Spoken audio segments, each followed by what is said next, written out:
I'm Angela Wolf. I'm a fashion designer and online instructor, and today we're going to talk about the 40s. In the 40s, women went to work because of the war, and they didn't have pants, so they wore men's pants. Towards the end of the 40s, the pants all of a sudden became a little more feminine with a side zip, which is what I want to show you today. On these pants right here, we have a side zip, a hidden zipper, and on the waistband, I actually have a button back here. Because when you zip this up, like this, you wouldn't want a gap in the waistband to show. So let me show you how to do this zipper. I'm actually going to show you on a pair of shorts because you don't need to watch me sew the entire seams of pants. But ironically, in the late 30s, tap pants were very popular, which are shorts, just like this. So let me show you something here. This is a regular zipper in the side. And what I was talking about on those pants, see how up here I just have a hook and eye.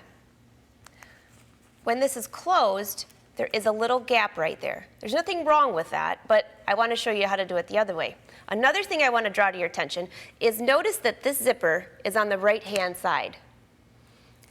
Left-hand side is proper for women's pants, and it started way back then, actually way before then, because they had dressers. So the dressers that were dressing the women would always zip up their pants for them, which is why it's on the left side, which is why all of our flies are backwards, different than men's pants.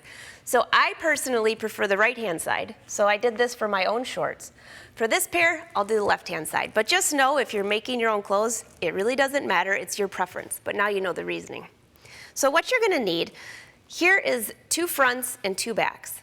I always put in the hidden zipper or whatever zipper, if it's a hidden one, I put it in first, it's just easier. So here's the side that we're going to put the zipper in. I have just fusible interfacing. I've pressed that into place. What this does is when I insert the zipper, it helps this not to stretch out. I also have 2 little snips here, which I've made them a little more exaggerated than I usually do, but just so you can see that. Now, the zipper I've chosen is not the same color purposely so you can see what's going on. And I've also chosen a zipper that's way too long because sometimes when you're using some really fun colors like this, you can't find the matching color. You'll find a 22-inch zipper or a 14-inch zipper, so I want to show you how we're going to insert that and shorten. So let's go to the sewing machine, and you're going to need some pins, a fabric marking pen, and a regular zipper foot. So here's the front of the pant or the front of the shorts. Here's my zipper. Make sure you have everything facing the right way. So the zipper's facing up, the right side is facing up. Now open this up. One little trick that I did do is I pressed the coils open just a little bit to help my regular zipper foot get in there. So I'm lining this up with the edge. Now you don't sew it on this way. Remember, flip it like this. So we have the right side and the right side together. Put on your zipper foot. Again, I'm using a standard zipper foot, not an invisible one. You could use an invisible one if you'd like. I'm lining up, I'm just using a straight stitch at a 3.0, and I'm lining up the edge of this right along the serged edge. And you're right, I'm not using pins. And just start stitching. Notice the needle goes right down in the groove of the teeth. And I'm going to stitch all the way down to the mark that I made. Here's my snip. So I'm going to stitch all the way there. Right? Pretty close to there. Doesn't have to be perfect, just kind of get close. And do a back stitch. So this is what I'm left with. I'm also using green thread just so you can see what's going on. So I actually went a little bit past that, so I'm going to mark this with my fabric pen. And now I'm going to close the zipper. This is really important too, so you make sure that everything lines up. So this is what we have so far. The zipper's attached to the front. Let's go back over to here where we have that purple marking. I'm going to mark the other side of the zipper. Why on earth would I do that if we've already marked the shorts? Okay, so that's even. The reason is because if for some reason, when we attach this to the other side, to the back side, if this is a little bit higher on the back side, we don't have to worry about the zipper not lining up at the bottom. The bottom is the most important. So here we have our zipper again. Right side's facing up. Make sure you don't put this on backwards. Okay, so I know everything's facing up. Here's my back side. Maybe I'll lay it right here so you can see a little bit better. Here's my back side. And all I'm going to do is take this and flip it over to make sure that everything lines up perfectly. So you can put a little pin there just to make sure it doesn't flounce around when you open up that zipper. Double check. Yep, everything's lined up. I'm not sewing it on backwards.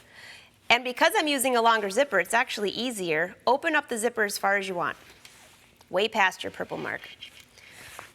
All right, so now I'm going to go down to this little notch. And remember, we stitched just a little bit past that. So I'm going to move my purple mark just a little bit past. Again, you'll see when I'm finished, it doesn't matter, but it's pretty close. Don't make yourself crazy over it though. Just sew in the zipper and you can make some adjustments if it's not perfect. Okay, I'm going to remove this pin because we don't need it. And I'm going to use my finger to keep the edge of the tape, again, just along the edge of the serging. The serging is a great guide because it helps you to follow your seam allowance. Okay, we're going to go to the end. And you'll see when I get to the end, notice how this does not meet at the very top edge of the fabric. It's okay. Stitch to the end. And you're almost finished with your zipper. I'm going to close this because the next step we have is closing the bottom half of your shorts or pants. All right, kind of flip this around. There you go. See, that's great. The zipper doesn't even match and you can hardly see it. Now the one thing I want you to notice that this is perfectly even across here. That is the part that's the most important. So now flip your shorts inside out and switch back. Well, actually, you're going to use a zipper foot, but you're going to need to switch it to the other side. And we're going to slide. What you're going to do is stitch just above this stitch line down to about here. It's maybe an inch. Make sure that your side seam matches up. And move your needle to the far right position. And that allows your needle to get right next to that stitch. You can see the green thread, that's why I did that, so you can see it. Get as close to it as you possibly can without going through the zipper tape. Lower your foot and stitch here really slowly just to make sure that it's a straight stitch. It's kind of tricky. You've got a lot of things to the right-hand side over here. I'm also making very sure that my seam allowance does not change. And I'm just going to go down a little ways. I would, if I was doing pants or even these shorts, I would now change to a standard foot and finish that seam. But I think you got the idea. So here we have the stitch on the inside and our zipper. Let's go back. We need to press this. First, cut off your zipper. Give yourself a little bit of room. And you can cover this with a soft fabric, a lining, or something like that. Just cover that up and hand stitch. And open this up. Again, we would have stitched that all the way closed, but let's just press the zipper part so you can see what we have here. Now this is a curve, so ideally if you have a ham or something like that, it has some like a curve, but I just want to press this so you can see how great this zipper does look. Open this up. There you go. Our top lines up pretty closely, but let's look at the waistband now. So you have the zipper down pat. On the waistband, you're going to have a regular waistband like you normally do with, you're going to attach interfacing. This is fusible interfacing. I've already done that for you here. And I've pressed this waistband in half. I'm going to show you a little trick about inserting the waistband. If you fold this in half and then take one portion of the waistband and fold it right up to that folded edge. This is going to be the side that you attach to the body of the garment, right here. This is going to be sewn right to the outside of the body. Then when you fold this, now I'm going to fold this in half and take this back edge, which would be on the inside, fold that this way. Now you're probably thinking, why wouldn't have I tucked that under here? Well, this is the reason. That makes the back edge just a little bit, you can see just a little hair longer than the front edge. And so when you put the waistband on, it covers up all of your stitching. Just a little trick. And I've already done that here just to show you. So you can see, now I'm going to take this and attach this to the outside of the garment. So it would be attached just like this. I've already done that for you because the most important part is finishing the edges. Here is my hidden zipper. Here is my edge. So now, do you want to have your button here on the back side and this to be a flush edge, or do you want it to go this way? It doesn't matter when you make your own clothes. Do whatever you want to. So I'm going to have it where the front is flush and the back is a little bit over.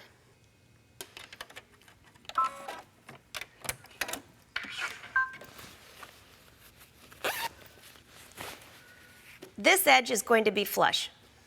Very simple. You have your folded edge as a guide, fold it back, and I usually like to put a pin right in that folded edge to make sure I don't miss anything.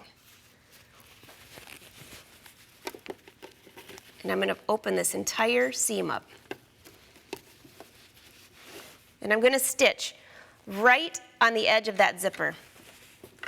You can draw yourself a line if you want. I'll draw this for you just so you can see. So I'm going to be stitching just outside that zipper. If you stitch in too far, it's going to look funny. So just start, if you're really worried, start further away from the zipper and keep stitching in. Then you don't have to rip anything out if it's the first time you've ever done this. All right.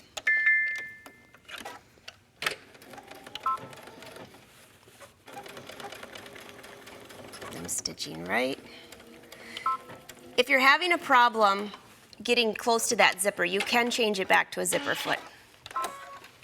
Okay, I've stitched that. Cut that off. Take your thumb, fold it in. It's a nice point. And you're going to actually tuck your zipper up into the waistband. Tuck your zipper up. See what I've done there? Take this and fold it like this. If you have too much gook, I would say, fabric and extra stuff in the edge, just trim off some of it. Again, I'm going to fold that in and fold it under, just like that. If this is still too thick, hammer it. I know it sounds crazy, but hammer from the wrong side of the fabric and it makes it really condense. So this would be all ready to start top stitching. So let's go to the other side, which is where we're going to add the buttonhole. I'm just going to make a mark here. We're going to give ourselves that much room. So trim it off so you know everything is perfectly straight. Again, turn this inside out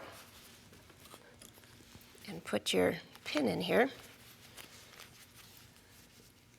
And this time, I'm folding it just in half, leaving the little sides intact. You can do it either way. You can open it all the way up like we just showed, but I'm going to show you this way as well. Being careful not to stitch over your pin.